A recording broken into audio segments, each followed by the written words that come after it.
1, 2, 3, testing 1, 2, 3. This is Radio Free Mormon on the air, broadcasting behind enemy lines. Tonight's episode, a married couple files a lawsuit against Tim Ballard. Now, there are 2 lawsuits that have been filed so far. The first involved 5 women who are making claims against Tim Ballard. I covered that lawsuit in a prior episode. More recently, a second lawsuit has been filed against Tim Ballard. And this one is different in that there is a woman, but there's also a man. There are 2 plaintiffs in this lawsuit, and they are married and were married during the course of these events. Also, something that distinguishes these 2 individuals from the others is that they are not Mormons. They are not members of the Church of Jesus Christ of Latter-day Saints. And yet, Tim Ballard was apparently, or at least allegedly, able to work his wiles on this individual woman as well. Now, the lawsuit itself, I'm going to bring it up here on the screen. Okay. And here it is on the screen.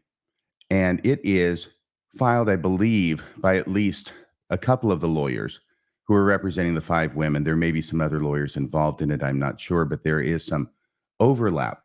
And it is a similar kind of lawsuit to the first one that was filed. By which I mean, let me go up to the top here. Here's the lawyer, Suzette Rasmussen. She's the lawyer who had the press conference on the steps of the Capitol. Michael Green, I think, is another lawyer involved with that. But then there are a few other attorneys that you can see there. So there's a number of attorneys there for the plaintiffs in this case. The plaintiffs are 2 individuals. You can see it there. There are their initials, AA and FT. They tell us that those are not even their real initials. Once again, they will wait until a no contact order or protection order is issued in the case before they reveal their actual names. But they do give us enough information to know that they are married and that they went through quite an experience, allegedly, with Tim Ballard in Operation Underground Railroad. One of the interesting things as well is that this is recent stuff. In fact, the statement by the woman, AA, once again, not her real initials, it starts with October of 2022, so just 1 year ago. Now, she didn't start working at Operation Underground Railroad 1 year ago, but that's when the things start that she's complaining about. Okay, let's go to this, because what I want to do in tonight's show is I'm going to skip the lawsuit itself and go to the statements that are added at the end of the complaint, at the end of the lawsuit. There are statements that are made here, just as there were statements that were made in the previous lawsuit. These statements are not at all required in a lawsuit. In fact, they're unusual in a lawsuit to file statements of the plaintiffs at the end of the lawsuit. Once again, they're not signed, they're not notarized, they're not required at all in a lawsuit. And it's apparent that the plaintiffs want to be able to get their parties or their clients' statements on things out in public. And so they filed it with the lawsuit. And we're going to start with this right now. This is very, very interesting. I've skimmed over this material. It will take a little bit of time to go through, but I think it will definitely be worth the wait and your patience. So it starts with beginning. Tim Ballard first approached me when I was working late at the office in October 2022. So once again, that's a year ago. Today's date is October 20th, 2023. From something that was said by another individual who was giving either an interview or a statement. He was a gentleman who used to work at OUR. I think that he identified this individual woman as perhaps being an office assistant, maybe for the CFO of the company. And that's why she was working there. That's why she was there up until 7 o'clock p.m., very busy. I was getting ready to leave the office at 7 p.m., she goes on. He was there. Tim was there. He told me he was there to film. Later, I found out he was meeting a lady named Lori, Lori, who also does readings. Now, this is a second psychic that has been associated now with Tim Ballard. There was Janet Russin, who's the psychic that everybody knows about and who there's pictures of being on missions with Tim Ballard. But this is another individual just a year ago named Lori. We don't have a last name. It's pretty obviously not Lori Vallow, because I don't think she would have been available for readings to Tim Ballard a year ago in October of 2022. Tim often calls Lori the psychic for advice on many things, i.e., and I think she might mean e.g., operations, lawsuits, and daily Tim crises. All right? Daily Tim crises. She goes on to explain how Tim seems to have crises pretty much every day. Tim walked into the office of my boss at the time, redacted office. So they're going to redact the name of the boss, and they put in parentheses the word redacted and shut the door. It was just me and him. He asked me if I was ever interested in doing operations. I said, no way. I was working toward being in aftercare, the aftercare of the children who were rescued. At this time, I was an employee of OUR. I laughed, saying, I don't picture myself breaking down doors in combat boots, as that's the impression I always had with operations. So this is what's going on here in this particular statement, starting 1 year ago this month with this meeting between Tim and this woman in the office around 7:00 p.m. Okay, so let's go on. He shut the door. It was just me and him. Oh, yes, I already read that. He told me that operations were not all just that there were a lot of female operators, and some of the best operators were female operators. He elaborated and said he was in the middle of an operation and needed help and thought I could help. I didn't talk much, as this was the first one-on-one conversation I had ever had with Tim, and I thought it came out of nowhere, so I was trying to wrap my head around what he was asking and make sense of it. Okay. He said there is a case he hopes I could help with in London. There's going to be a lot of different locations in this statement, but London is the one he comes to her first for help with. When the operation started, the female operator he used couldn't take any more time off work, and he needed a female partner. He explained that the female partner is there to pose as a girlfriend when they are having conversations at a party. Sounds innocent enough. He explained that this operation involved his team encountering a trafficked female, and he needed more information from her. To do that, his ops team was required to fly to London. Tim needed a girlfriend present. This new role would be there to befriend the trafficked girl during the party while they tried to get the information they needed from her. He said every detail counts, even as small as him returning with a girlfriend. He told me he kept asking God, who should I bring? I need someone who can pull this off. By the way, I don't understand this part about he said every detail counts, even as small as him returning with a girlfriend. I mean, if every detail counts, it would obviously be a different girlfriend he'd be returning with because the first one couldn't work out anymore, right?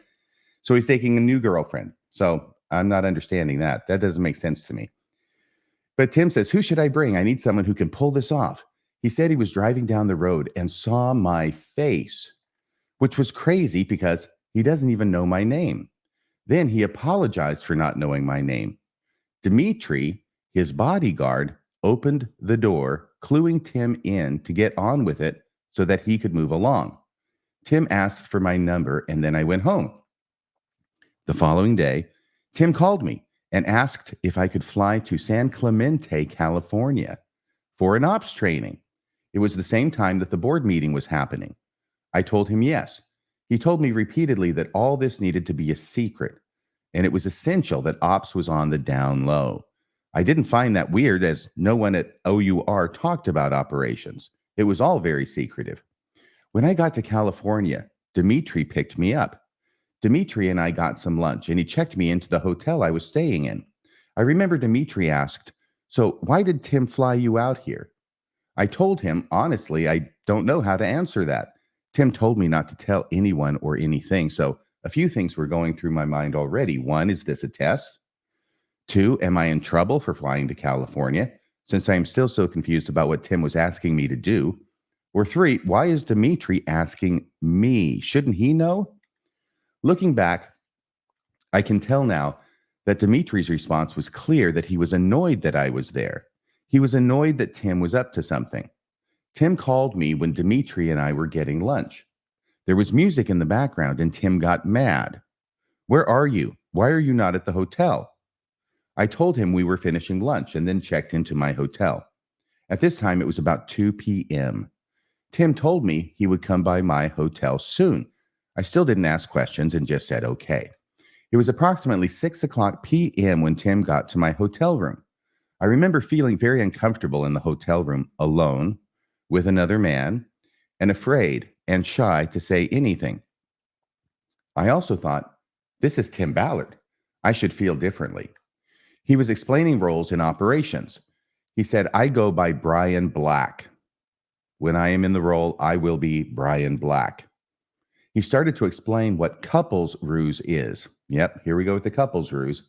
Two operators. Can I just say at the outset that I am very happy that the first time I heard about the couples ruse, I was suspicious and didn't understand exactly how this was going to fool anybody.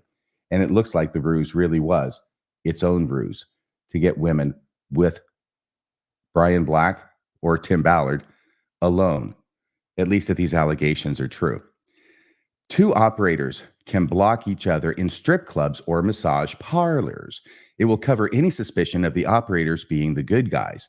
He gave an example where if in a strip club, the stripper wants to sit on his lap, his girlfriend can block that from happening by sitting on his lap.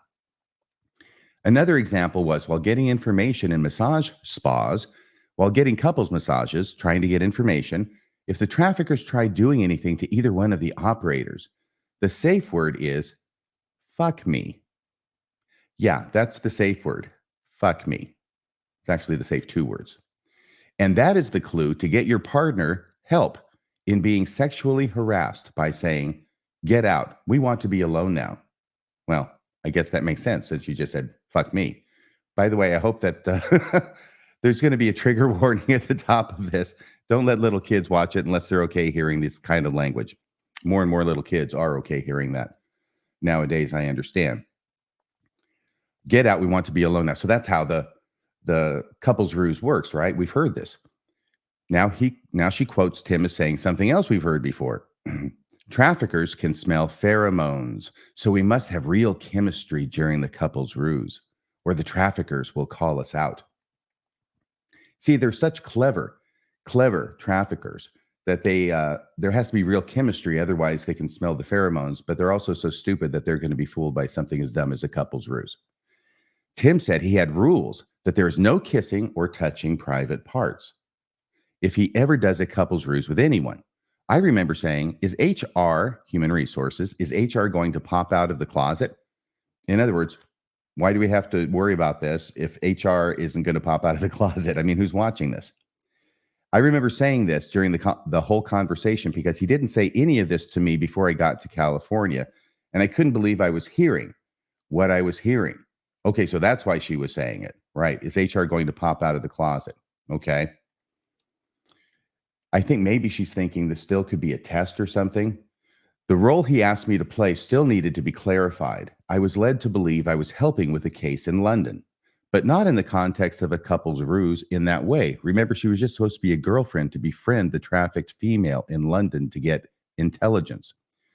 That differs from how it was explained to me in Utah at the office. Essentially, Tim wanted me to befriend a girl they were trying to save in London that they had already found and believed she was trafficked out of North Korea. Tim continued to talk about chakras and tantric massages, and we've heard this before. It was all very confusing, but I just wanted to help however I could. When he left, he hugged me and lifted my shirt to look at my stomach. He said he had no idea I had such a hot body because I was always so covered at the office. My back was facing the bed, and it was easy to fall back on it. I'm not sure if she means it was easy or if she did fall back on it at some point. He pulled me in tighter and kissed my neck. He said that kissing my neck up and down would avoid kissing lips.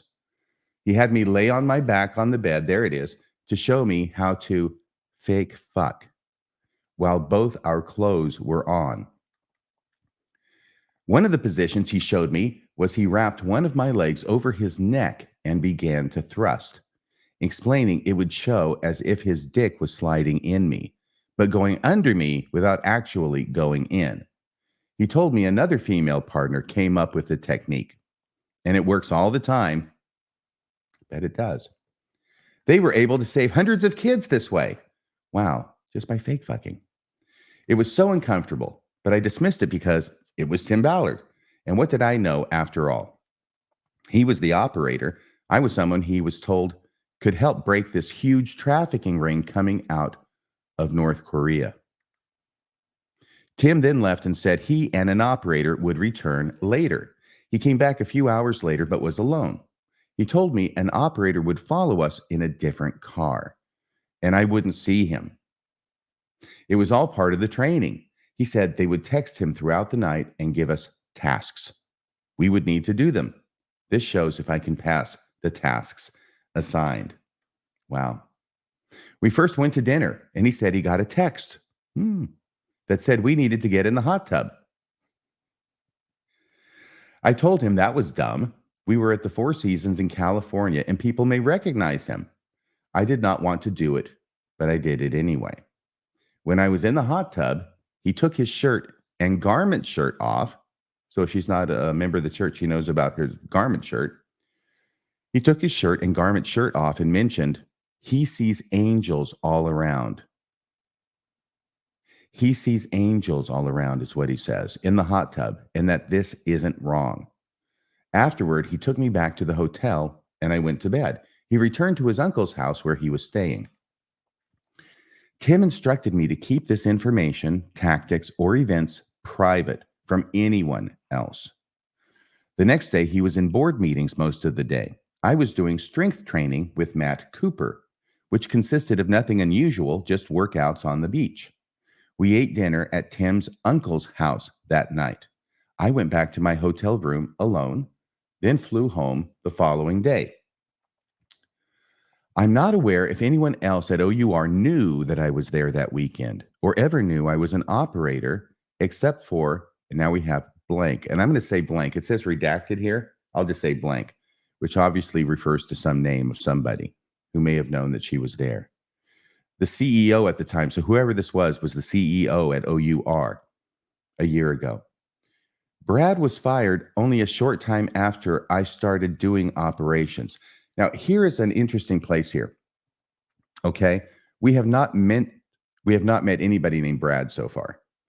I'm pretty darn sure. I went back and checked, and it looks like the person who was doing the redacting of this document may not have been very thorough, because it looks like Brad might have been the name that was redacted earlier on in the previous sentence.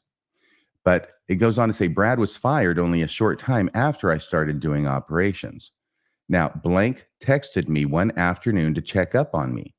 Tim always wanted me to tell him whoever was talking to me about operations. So I let him know Brad checked in on me. See, once again, that second redacted in context is obviously Brad. So there are times when they're redacting Brad's name and times when they're not redacting Brad's name. And this is a problem that will dog this statement throughout.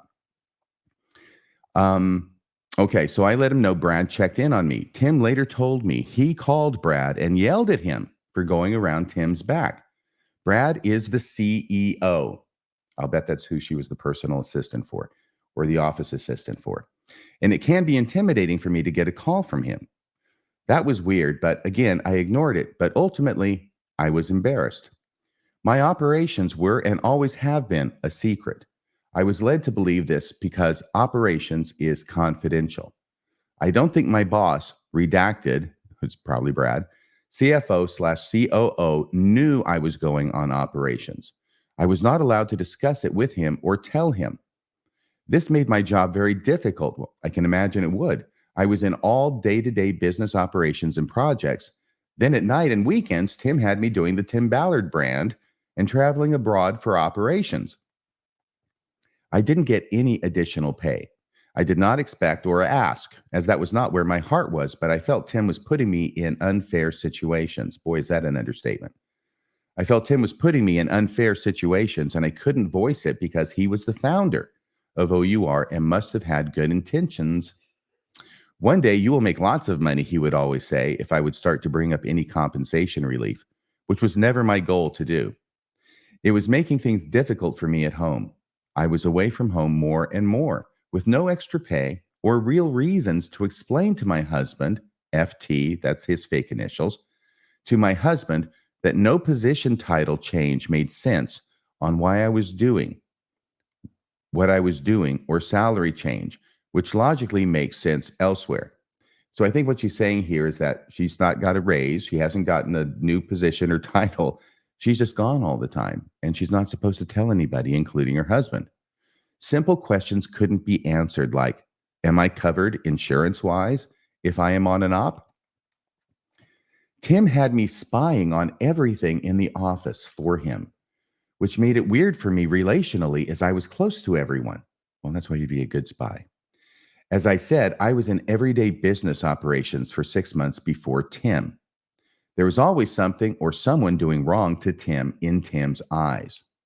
So he wanted to keep me in everything and report back to him, and it burnt me out. So it sounds from this like Tim is quite suspicious of everyone going behind his back to do things. And when he perceives people going back to do things, even if they're the CFO, he gets mad at them and calls them on the phone and yells at them. Okay, first practice op in Guayaquil. And I apologize if I'm pronouncing that incorrectly, which I almost certainly am.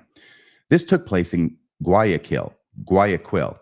Tim was accepting an award, so he thought we could do a practice operation there to make sure I was prepared to go to London and not screw it up. We got checked into the hotel, and he said they ordered a massage to come to the room for a couple's massage. This is going to be a constant theme throughout this. They ordered a massage to come to the room for a couple's massage. I kept telling him I was so nervous. How does this go? What should I do? What should I say? Who is it? His response was to go with it. In other words, telling her, just go with it. There was a knock at the door. Tim opened the door, and 2 girls were there to give us a couple's massage. I looked at Tim. He got completely naked and lay on the bed, stomach down. I was wearing black shorts and a blue top. I lay on the bed, belly down, with my clothes on. My face was towards his, and he said, "Why didn't you take your clothes off?" I said, "I didn't know I was supposed to." So I sat up and took my shirt off. I laid back down, and the girls gave us a massage. I don't speak Spanish, she says, but Tim does. They all were giggling, and I think that means the girls, the 2 escorts, and Tim, because Tim's talking to them in Spanish. I asked Tim what they were saying, so it looked like I wanted to be there. Tim turned me on my side and said he was complimenting me on how hot my girlfriend's body is. He would translate what they said to me. He told me he was asking them how much they masturbate and asked how they masturbate. One of the girls wanted to show him how they masturbate on me. I remember giggling to play the part, and Tim rolled me on my back. I remember closing my eyes, wanting it to be over. I didn't remember the safe word then. It's probably a good thing. I was only remembering that I wanted it to be over. I heard Tim say he had never seen this done so close, and he was getting a lesson. I felt fingers inside me. When I comprehended that, I stood up and went to the bathroom. I heard the girls leaving. I got in the shower and cried. Tim came into the bathroom. It was a glass door, and I turned around because I didn't want him to see me or see me cry. But he said, "You did so good. You are such a badass. No female operator did as good as that. We are going to save so many kids," he said. He said he got a name from them that will provide kids. See, he's getting the intel. That's why they're doing the couples massages. That's what it's all about, is saving the kids. And I should not be sad or feel guilty about anything because we would not have gotten that trafficker's name if I didn't do any of that. None of it made sense. I remember feeling so disgusted with myself and shoving all of it away because I just wanted to help. And I thought, this is how operations work. I told him I would be out soon, so he left. I got out of the shower, dressed, cut his hair, and got ready for the night. We all went to the awards ceremony, got on a plane, and flew home. Nothing came of that practice operation. I never heard of checking back in with the trafficker's name that they said they got that night. The practice op in Mexico. Tim had CPAC in Mexico.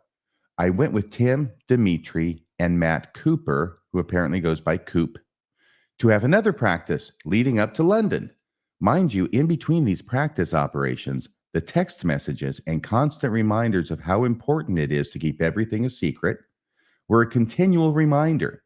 Everything was for the greater good, the new covenant. That's quote unquote. We got to Mexico City and we had a 3-bedroom Airbnb. Me, Coop, and Tim stayed there. They ordered 2 escorts. They told me they heard that one of them knew traffickers. I wasn't sure how the night would go. There was never a real plan.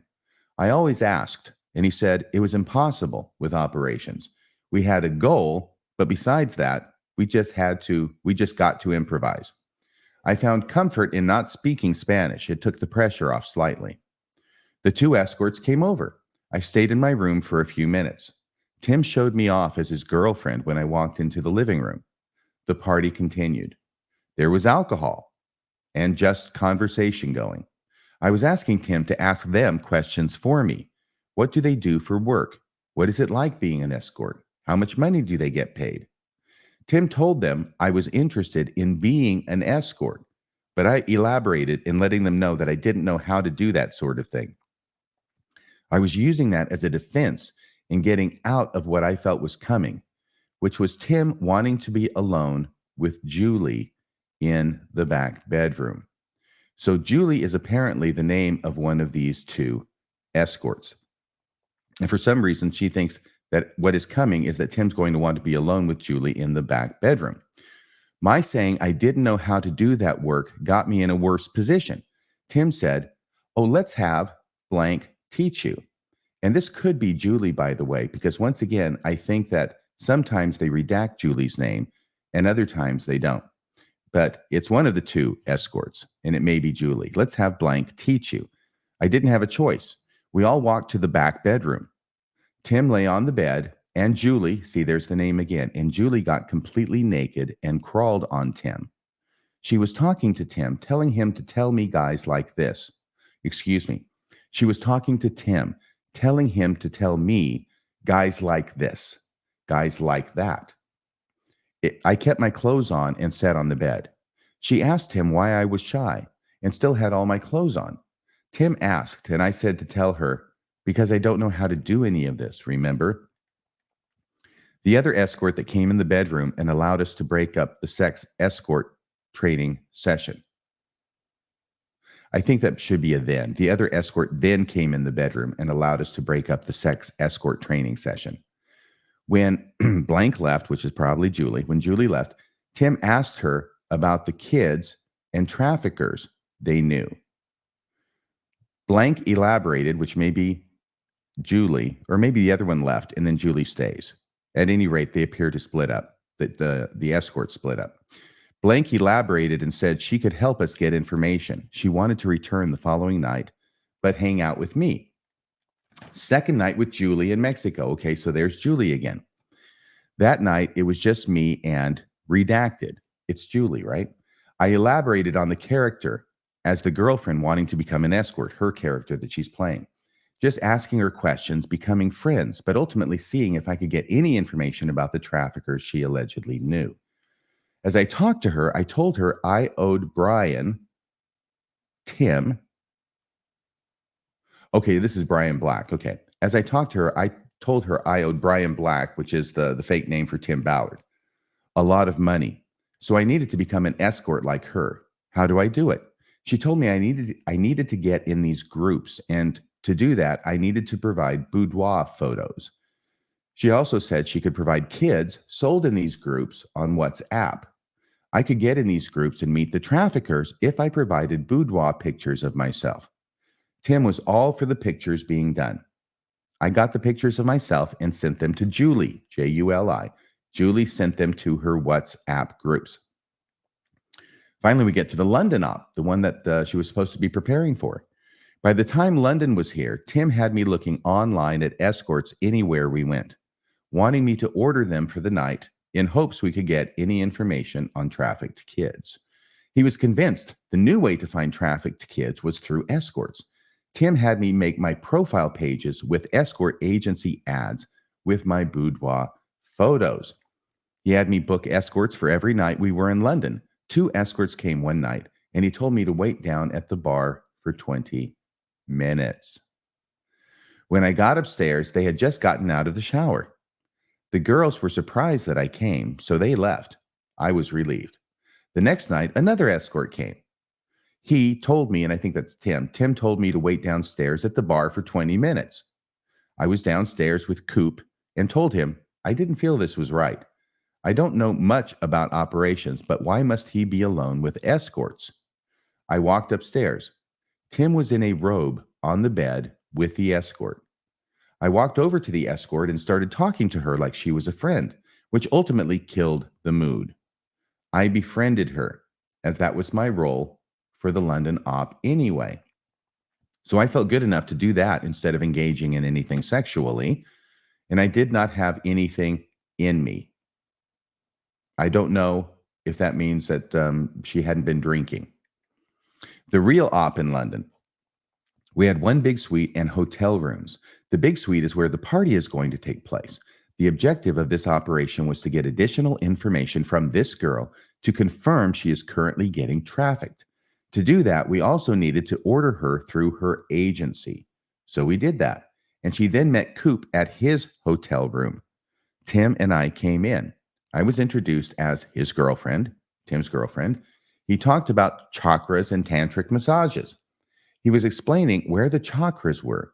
He had me straddle his lap, and he was demonstrating where each chakra was on me.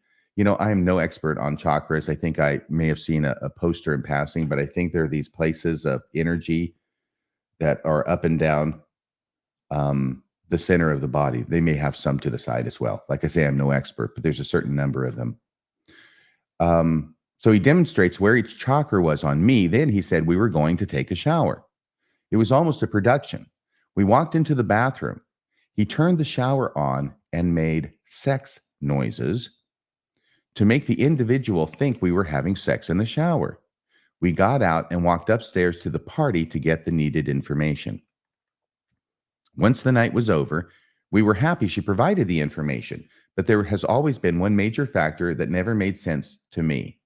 Why did I need all these practice ops, including things that didn't come close to what he had me do before London, for London to be a success? Good question. Not sure what the answer to that is, but definitely a good question. Why does she have to do all these practice ops that have nothing to do with what she ends up doing in London, when the whole reason for the practice ops were to prepare her for what happens in London? Next op is Mexico City, and this is also with Julie. After London, blank wants to meet up with us, and that's probably Julie, once again redacted at this place, but not immediately above.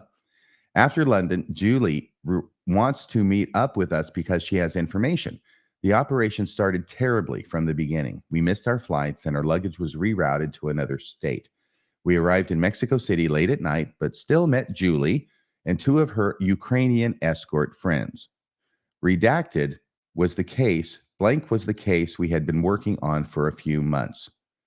The point of this meeting was to get more info from blank, and these are probably both Julie's, from Julie, because she kept saying she had friends who were selling kids in escort group chats on WhatsApp. Yeah, almost certainly that's Julie. Tim wanted Julie. Now look here what happened. They put redacted there, but they left the last I of Julie's name, almost certainly Julie's name. So from this, it seems that this plaintiff wrote this all up in Word for her attorneys. Her attorneys or their assistants then went through it, and they took the names, they redacted it by going through it in a Word document, taking out the names, and in place of the names, typing, comma, redacted, end comma. And here when they did it, they didn't catch the last I of Julie's name. I'm not sure it makes that much difference considering they keep saying Julie all over the place, even when they're redacting her name in other places. Tim wanted Julie to bring Ukraine escorts because he was working on a case from Ukraine. Before they left, Tim told them to come back the following night, which led to having to get more money for their time. The following morning, we met with the public official. I left the meeting early to see if our bags were back at the hotel and to withdraw more pesos to pay for Julie, I'll just say it, and the two Russian girls, while Tim and Matt Osborne stayed at the meeting. When Tim and Matt were on their way to the hotel we were staying at, I told them I would be late due to traffic. I was already texting Julie, letting her know to go to the bar to buy time so Tim and Matt didn't need to be alone with them in the room. I was under the impression that any op would start once all the pieces were in place. When I got to the hotel, the girls, Tim, and Matt Osborne had already been in the hotel room. Tim and I'm thinking this is Julie again, Tim and Julie were on their way down alone to the hot tub. The three of us crossed paths as I was getting off the elevator. They were getting on the elevator to go down to the hot tub. So she's getting off, they're getting on. I was taken aback by the situation they created for the whole day, and I was disgusted. I remember testing Tim with the statement, "I will come." And he said it was just them two going. Okay, so she's testing Tim. She's coming out of the elevator. Tim and Julie are going down to the hot tub, and she's going to test Tim by saying, "Look, I'll come along with you." And Tim refuses. He said it was just them two going. I share this because it debunks the couple's ruse. Now, this is very interesting. She's actually already given an instance where the couple's ruse gets debunked, and that's where Tim, on earlier ops, keeps going up to the motel room for 20 minutes alone with an escort before this lady, AA, gets involved. He's already putting her off to the side and being alone with women. And the whole point of the couple's ruse was to have somebody else there present, a wife, a girlfriend, who can block in case things get out of hand, right? This is the point she makes, and it's an excellent point. I share this because it debunks the couple's ruse. Tim and Julie would be in the hot tub alone. Matt Osborne was alone in a hotel room with two other girls when I was supposed to be their blocker. This was more of a get-together, as me and Julie had essentially already developed a friendship over the past months. Still, I thought I shouldn't voice this with the bit of experience I have in operations. I think she means the little bit of experience. So she didn't voice that, but she did think it. I think it's a good point. We had two rooms in one suite where we all were meeting, one regular room right next door. Matt Osborne was in the suite with the other two girls, and I was too upset to go in there for various reasons. Here are some of the reasons. I had been alone in Mexico City trying to get pesos out for Tim. We met with a potential trafficker the night before in the hotel we were staying at. The op started without all things in place, as discussed. All my personal information was being exposed via the front desk. Therefore, the TV was on when I entered the room because they were ordering room service and playing music. My actual name was on the TV, not my undercover name. These women came over with the impression that they were being paid for sex, but I believed we were paying them for information. I believed we had a plan in place so sex wouldn't be involved. Tim going off alone with one escort was so unnecessary. That debunked the couple's ruse. After seeing Tim go to the hot tub with the escort alone, I walked into the regular hotel room to regroup. I texted Matt Osborne to let him know I was back, and he asked me to give him 5 more minutes. I thought that was strange. I chose to dismiss, thinking he was just in conversation getting information.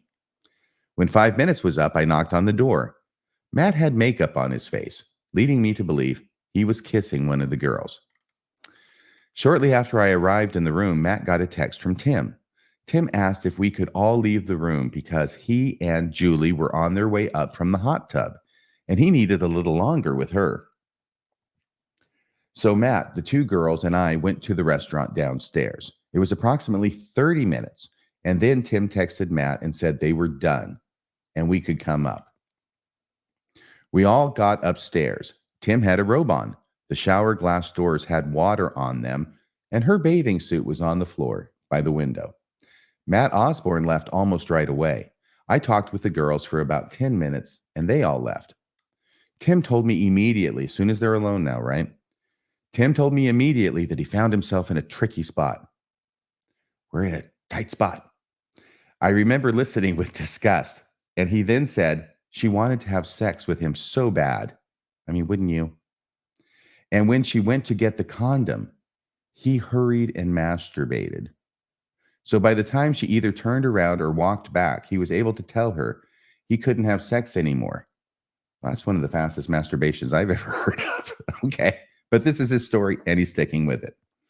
He told her, "You're just so hot. I just had to do this instead. I am sorry," he said. Yeah, said no guy ever. But all these people are apparently falling for it, at least according to Tim. In doing all that, he said he got information that she wanted to meet up in Playa del Carmen, where her friend was selling kids. He's got the information. It's all worth it. I didn't respond to him on any of this. I remember being unable to say anything. After a couple of awkward seconds of silence, he got an ignorant and rude attitude. I almost wonder if that's arrogant and rude attitude, but it's written ignorant and rude attitude. I remember he said to the effect that I should be grateful because he just had to sacrifice needing to do something like that to get that information from Julie. So you should be grateful to me because I had to whack off in order to get that information from Julie. I also remember feeling bad because we were there and the plan was to try and get information from her differently. I didn't deliver though, so I was grateful he got the news. So hopefully we can save kids now. He then elaborated on how much he has lost and sacrificed. And I now remember feeling bad for accusing him of doing something wrong or judging him, leading me to ignore and forget this happened until now. January, so this is going to be January of this year, 2023, I told Tim he needed a team of people to rally around him to help with how busy his life is.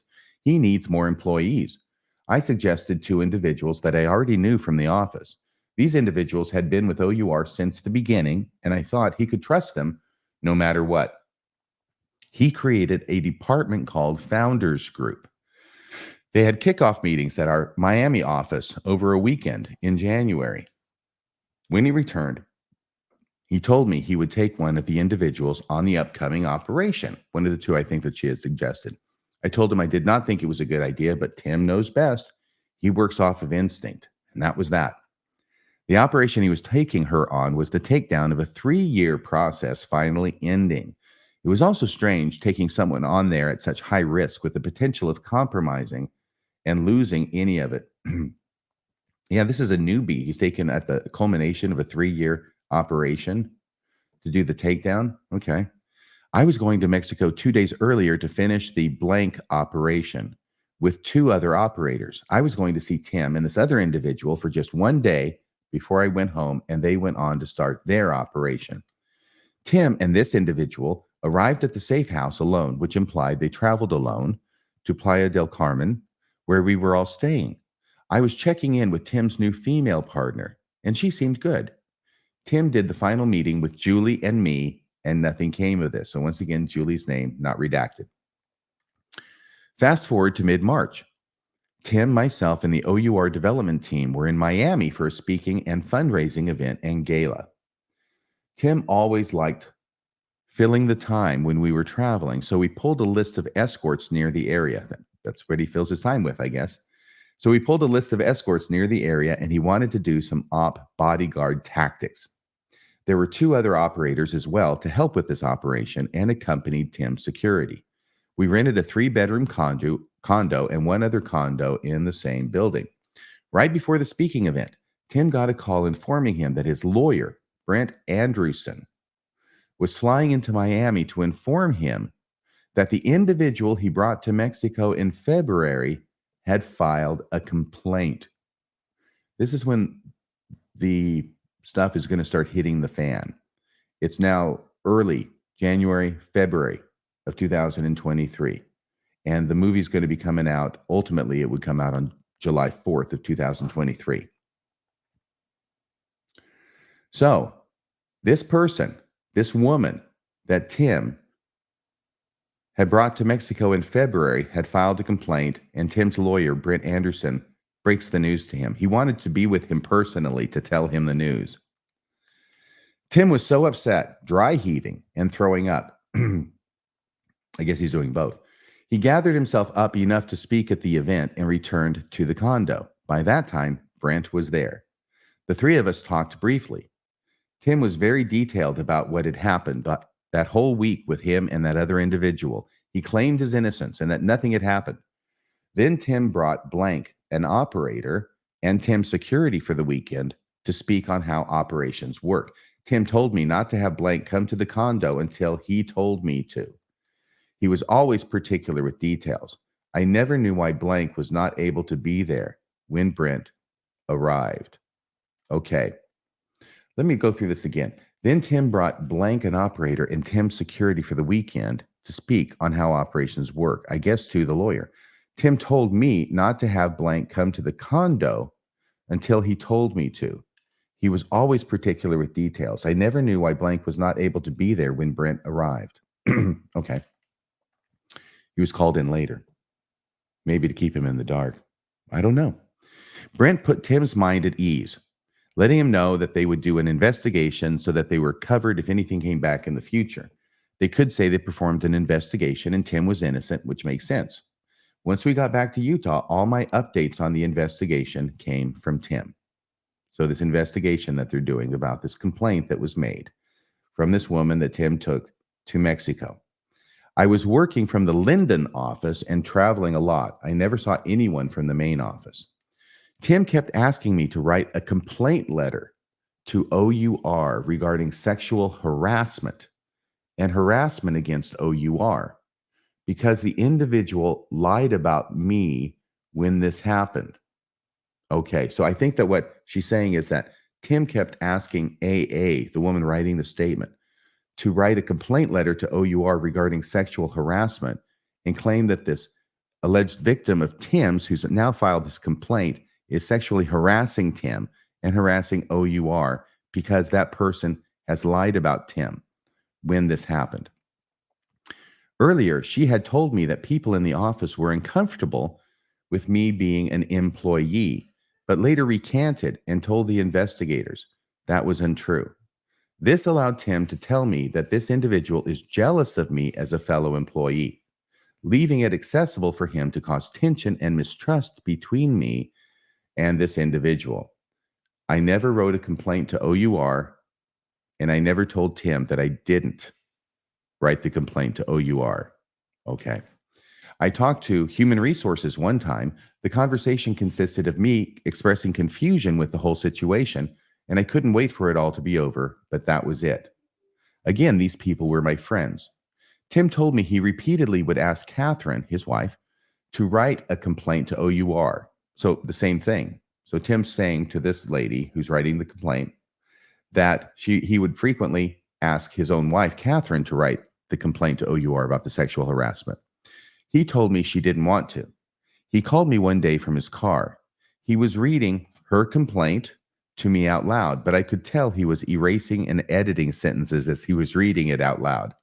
I told him he should not turn it in, and then I got off the phone. That was none of my business. Tim had me out of the main office when the investigation started, and I was not talking to anyone except him. Tim painted the narrative for me and even resigned for me. He isolated me, making sure I had no access to any information. He told me what to say. I remember answering questions, but still leaving out things I remember now.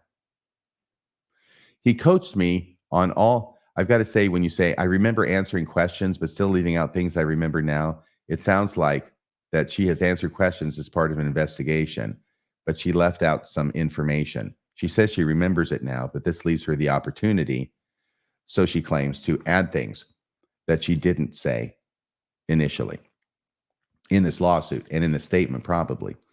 He coached me on all the things he wanted me to say. He convinced me that the individual was lying. He went as far as saying this individual was obsessed with him. She wanted to marry him, be his wife, when he was the president of the United States, and physically hurt Catherine. She wants to hurt Catherine, his wife. He told me she was trying to put cookies on his doorstep to poison Catherine. He painted her out to be this crazy person who became obsessed with him during an operation. And he couldn't escape her. He said all they did was hold hands. Right, that's what she's so upset about. She must be crazy. I knew if I elaborated on anything in my interview, it could ruin OUR. All operations would stop and no kids would be saved. And I think here she's making her excuses for why it is that she was not completely honest in her interview. It came time for my interview with the investigator in charge of the case. That day, Tim called me all day. He wanted to meet before to ensure I was prepped. I never did. He was constantly repeating, no drinking on ops, no kissing or touching private parts, over and over and over. I remember telling him I didn't need coaching, as I would say. I stuck to the narrative that Tim painted for me. So in that last line, I think she says she did what Tim told her to do and said what Tim told her to say, and that perhaps it was not 100% accurate. February 2023. By this time, I am an undercover operator and employee. I understood that my boss, redacted, Brad, and HR finally knew I was doing ops. OUR and Tim thought it made sense to move me to be only with Tim, since I do operations and have been doing tasks already for Tim. I was hesitant but hopeful for a simpler schedule and better work-life balance, which had greatly affected my marriage and home life. Between travel and being at Tim's Linden office, I was not at the main office that much. Tim was sorting out issues between himself and OUR. I was getting all my updates through Tim and no one else. I slowly lost all contact with everyone at OUR as I was just busy with everything Tim. Now she talks about an op at Koreatown in California. And this goes from December to July of 2023. So December 2022, I would imagine, to July of 2023, just this past summer. Tim said he was getting intel from spas coming out of Koreatown. So we made a couple of trips there and visited some spas to see if there was anything we would come across. We walked into this spa and asked for a couple's massage. They didn't do them, so he ordered one for me. Tim said he would wait for me in the waiting area. The spa was tiny, 3 rooms and the waiting room. It was all close enough to where I could hear everything happening. I went into the room, undressed, got under the covers, and lay on my stomach. The girl came in to massage me. I could hear Tim talking to the other girls at the front desk, which kept me at ease. I asked the girl a couple of questions, but halfway through the massage, Tim was gone. It says message here. I'm sure it's massage. But halfway through the massage, Tim was gone. Another worker came in and told the current girl to leave. She told me to turn over so she could massage my feet. A few minutes into the foot massage, I glanced down because I saw the light. I caught the girl recording pictures or video right up the sheet as she gave me a foot massage. I noticed the door was open 3 inches, so when I went to move and ask what was happening, the manager walked in and started cleaning up to distract everything. I didn't dare stick up for myself when I caught the girl recording or taking pictures of me because I was left alone in the spot with 3 of the potential traffickers. And I was supposed to act like I would like that, but I didn't have a way out of it since I didn't have my blocker. Tim left. I got dressed and sat in the waiting area for another 10 minutes until Tim returned to pick me up. I asked him where he went. I was upset because he was never supposed to leave me alone, and he told me he went to find more spas. Yeah. Now, February to June of 2023, I moved over to being all things Tim Ballard, employee and operator. He would constantly tell me I was the best operator. No one had done ops like me before. We were going to save so many kids. He had never trusted anyone as much as he trusted me, and everyone had betrayed him. He said he would put a bullet in his brain if I ever brought up the need to move positions. He said he would put a bullet in his brain if I ever brought up the need to move positions. I think that means that if she needed to move positions out of working with Tim as his operator.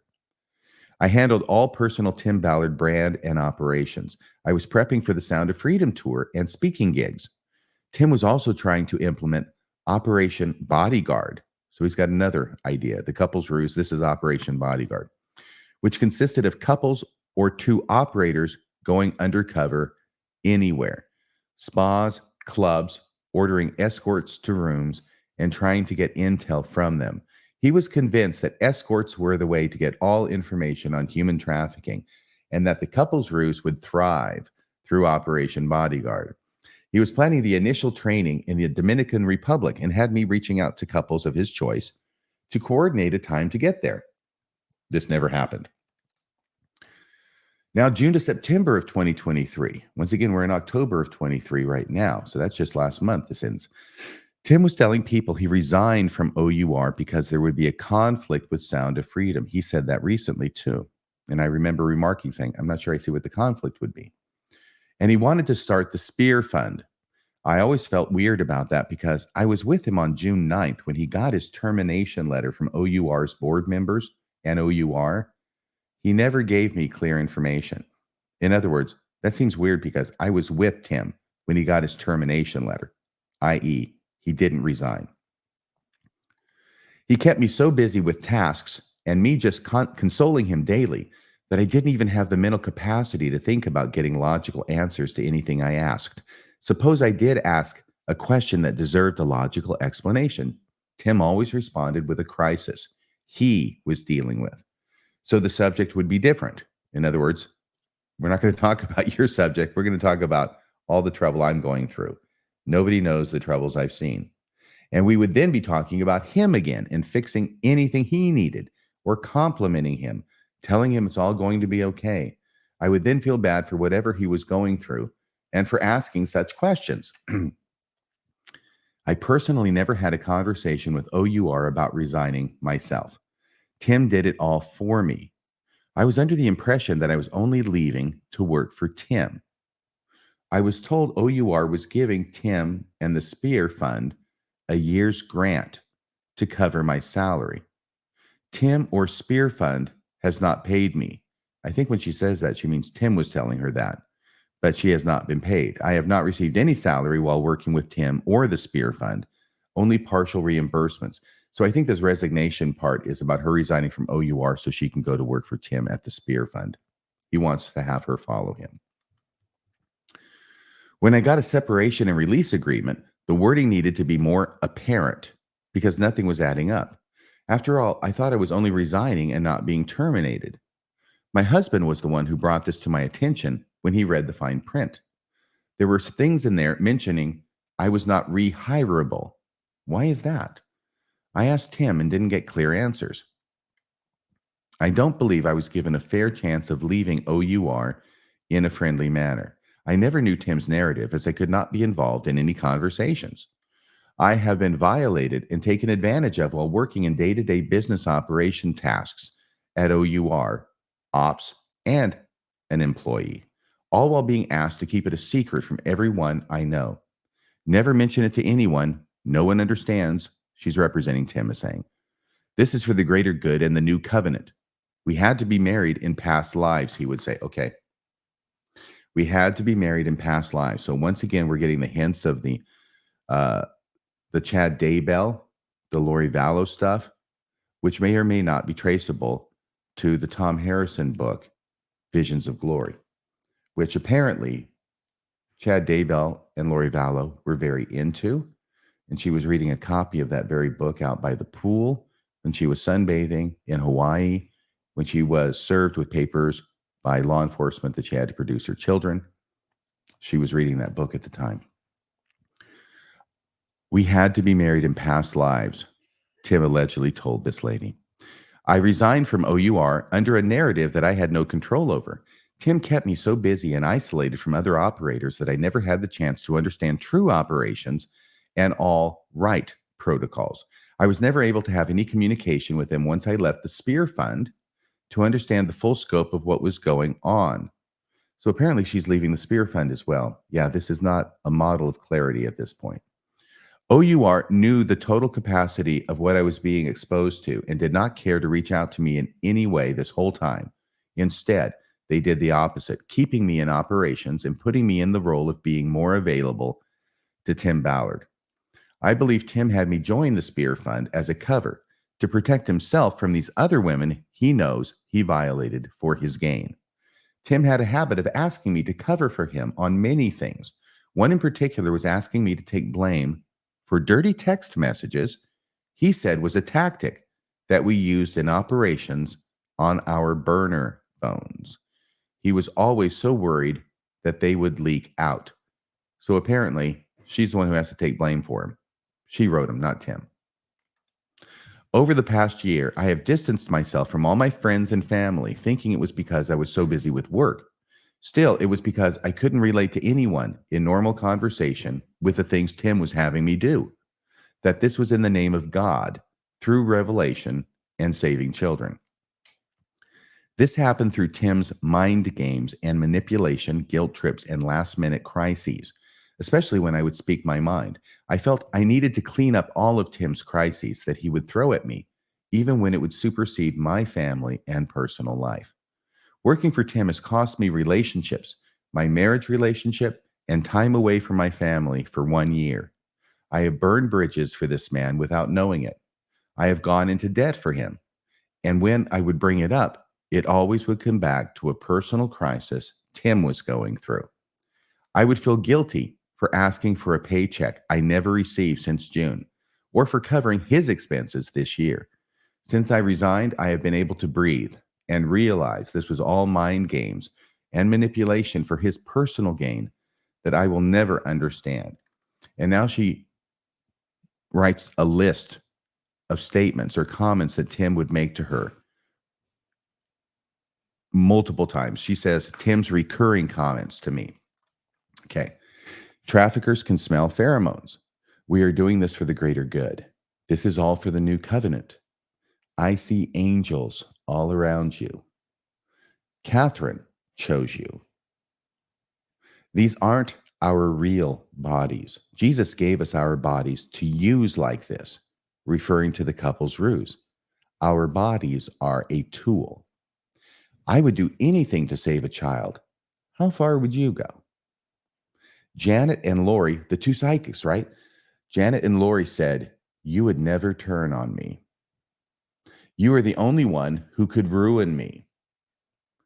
I wanted to put a bullet in my brain before you. I will put a bullet in my brain if you ever leave me. And he constantly said that. So once again, sort of a version of a flaming sword in an angel. Something that's going to end his life if she should leave. Okay. Oh, now we get to the statement of her husband. Let me check where we are, because I think that this really took a good deal of time to go through. Yeah, we're already at the 1 hour mark. So what I think I'm going to do is I'm going to take this off the screen now. And the statement by her husband is just about as long. It's pretty detailed, and I don't want to do both of them together. I'm going to try and do that one later on. I think this one statement deserves its own show so it can have full impact here. So there we are with that statement from this woman who's filed a lawsuit against Tim Ballard, and what she describes as having happened as she worked as a very close operative with Tim Ballard for the past year, from October of 2022 up until the point where she resigned, which I suppose would have been not that long ago. Well, I hope you enjoy what you hear tonight. And by enjoy, I mean, I hope you find it fascinating as I do. It's certainly not fun to read this. I'm sure it's not fun to hear it either. But please hit like and subscribe and leave a comment if you would. I appreciate it very much. Thank you so much to all the contributors to Radio Free Mormon who donate to this program. Your donations are what keep Radio Free Mormon broadcasting behind enemy lines. Until next time, this is Radio Free Mormon signing off the air. And let me see if I can find my cool outro music. Here it is. Good night, everybody.